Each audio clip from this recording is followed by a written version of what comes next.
Hello everyone out there on the internet. This is Chris McKee with Alamo Music Center.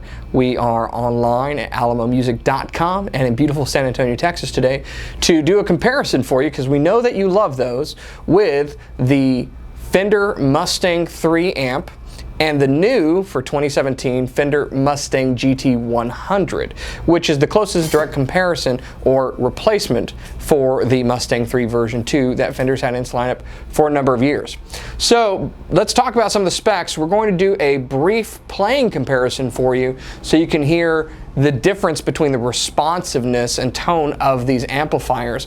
But we're also going to talk a little bit about features, because with modeling amps, features is really where it's at, and the new Mustang GT series from Fender is loaded with features. So let's talk about the Mustang III first. It's a great amp. It's a 1x12 combo that is 100 watts. It's a modeling amp, so it models amplifiers, cabinets, as well as having onboard effects and a tuner. And the Mustang series has been one of the best-selling amplifiers, period. Fender sold a lot of these. They found homes, and for good reason.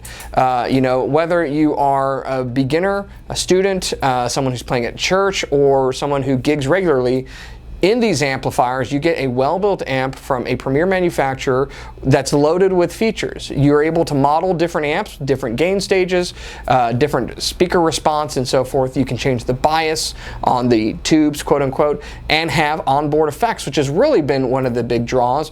Is, you know, if you're getting started particularly and you don't have a whole pedal board, or you don't want to shell out for that initially, you can get a great amp with plenty of wattage, with all of the onboard effects that you could possibly need, and a pedal to go along with it for switching purposes and so forth. So I've long recommended these for people who are kind of getting into it, because let's be honest, when you start down the road of effects, pedals, and tube amplifiers, that's a long rabbit hole, and you can chase that white rabbit for a long time trying to chase your perfect tone. And I've been there, I've done that. I've been happy with my setup and my pedal board and my amp, and then one day turned it on and just wasn't happy with the tone at all, and went on a whole new adventure in changing it. These amps aren't to take anything away from that. I still love a great tube amp and individual stop box pedals, and there are so many on the market and such great stuff that's coming out.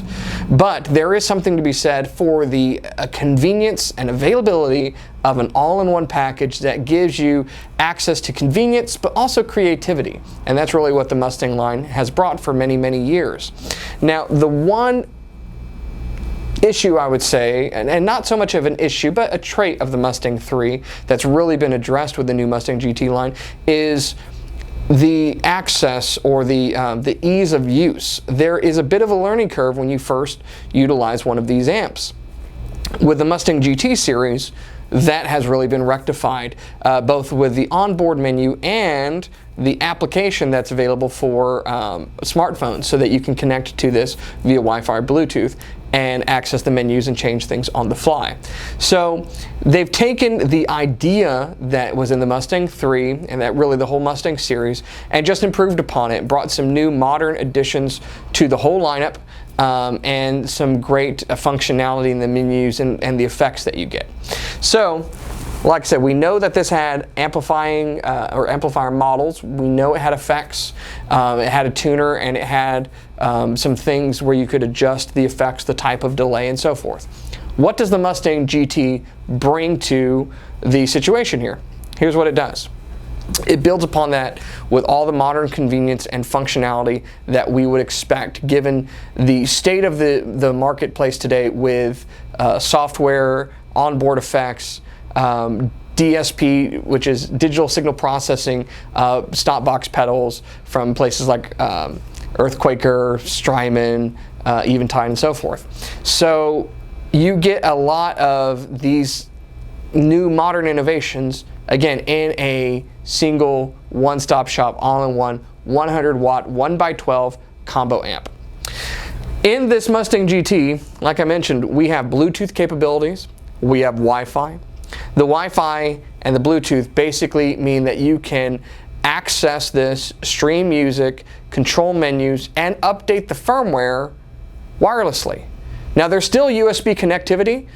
You can record with this via USB, but you no longer need to connect to your computer in order to update this or control it. And being able to connect via Bluetooth means that you can have a backing track on your phone, iPad, computer, what have you, and stream it right to your amp in high fidelity and play along with it, which is a fantastic feature. So we have an in-depth review on this amp, which we won't be doing this on this video. If you'd like to see an in-depth review of the Mustang GT series, look for that on our channel, and Fender's been doing some great videos of that as well. Today, it's more of a comparison and an understanding of why is this better? What makes it better? It's a 1x12. They both have Celestion G12 speakers in it. But the name of the game in these is really interface and software, because when you're dealing with a modeling amp, you're dealing with the software. And the modeling and the ease of use is only as good as the software. So right off the bat, one of the big things is that you have a color interface that is much easier to navigate on this one. It's more linear, it's better laid out, it's easier to navigate, it's intuitive, whereas on the Mustang III and its stablemates, it was not. This same interface is available in the Mustang GT40, the Mustang GT100, and the Mustang GT200 amp. And so it's really a nice feature. Doing it on your phone makes it even easier. Right at your fingertips, you can be practicing and not even turn around and tweak something on a preset. Word about presets. There are some great presets in this amplifier, but I have found pretty much bar none with every preset on anything I've ever played with. You really learn the full functionality and capability of an amp or pedal when you dive into it and you move away from those presets and customize it for yourself. Now that's also the name of the game here: customization and creativity. One of my favorite things about this new Mustang GT amp is when you go into the effects. Whether it's a 65 spring reverb or fuzz pedal or a delay pedal, you can very easily change where in your signal path that pedal is. Not just whether you want the fuzz in front of the delay or behind the delay, what have you, but whether you want it in front of the amp or behind the amp. Now for some of you out there, what that means is this. If you've ever seen an amp, like a tube amp that has an effects loop in it, that effects loop allows you to plug in certain effects after the preamp of the amplifier. Now, why would you want to do that? Well, the reason you'd want to do that is because a lot of times you don't want the distortion maybe that you're getting from the preamp stage of the amplifier in your delay on the repeats. So if you put a delay in the front of an amp and that amp happens to be driven, happens to be overdrive, then the repeats, the trails of the delay are also going to be overdriven. And that could be a very cool sound, but for probably 90% of music is not the tone that you want. And so you take that delay and you put it in the effects loop.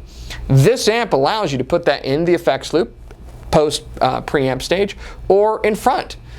You can change the modulation effects and the drive effects and the reverb effects in their placement, in front of each other, behind each other, in front of the preamp, behind the preamp, on the fly. You can change gates, you can change the bias for the tubes, you can do all of these things through the modeling capabilities of this amp in the software. And again, it's easy to do, and that really is the game changer for me. Now, the big question is, do they sound different? Well, it is new software, and so we have new samplings and we have new presets, and again, we have a new interface. So it does sound different. What we've done is I've taken both of these amps and I've set them up on the same presets, which we'll share in the description here, and we have some photos of them. But basically we have them both set up with a 65 twin with a 65 twin spring reverb, and that's the only effect that's on here. The gain settings, the EQ settings, the reverb settings on both amps have been matched. So based upon their settings in their particular interfaces, they are set up identical, but they don't sound the same. And so we're going to demonstrate that by running a guitar through both of these amps and going through an A-B switch so that we can very quickly compare the tone of both of these. Now, there is a magical thing about a Les Paul into a Fender amp. It's a combination that is loved for many, many years, as well as a Strat. So we're going to run both so you can hear a Stratocaster. This is an American Pro Series and the new antique olive Strat over my shoulder here that we'll be running into it, as well as this 2017 Gibson Les Paul Standard with a gorgeous top that we'll be running into it as well. So you'll be able to hear all that Fender single coil sparkle and all of those spanky thick Les Paul humbucker sounds that you have come to know and love through a modeled 65 Twin. So without any further ado, let's put these through their paces.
So we hope that this comparison was helpful between the previous model, Mustang III, and the Mustang GT 100. Now Fender is discontinuing the Mustang III, but we wanted to show you this to show you the improvements on the amp and really the tonal difference between the amps. Fender's done a lot of work to tweak these.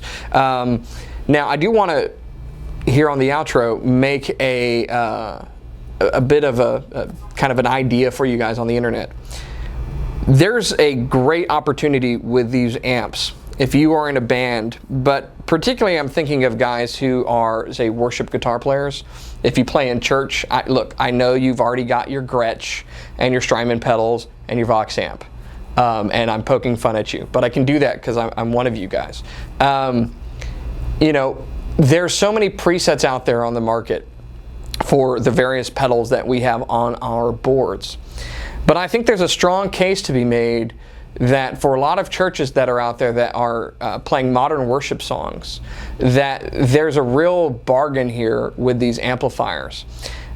Given that you've got the effects on board, you've got stereo direct outs in the back of it, but you've still got a 1x12 amp for your guitar players to utilize.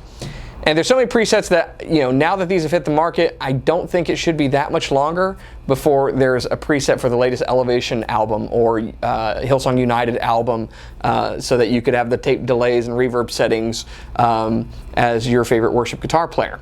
So that's one of the key benefits of these. So that being said, We hope this was helpful. Again, look for a full in-depth review on the Mustang GT series from us here at Alamo Music Center. And if you have any questions, please come into the store, give us a call, go to our website and send us an email or a message online. We are here to help you find the right gear to suit your needs and help you make music and discover in your life and in the lives of others. So, as always, thanks for watching. Don't forget to subscribe for more videos.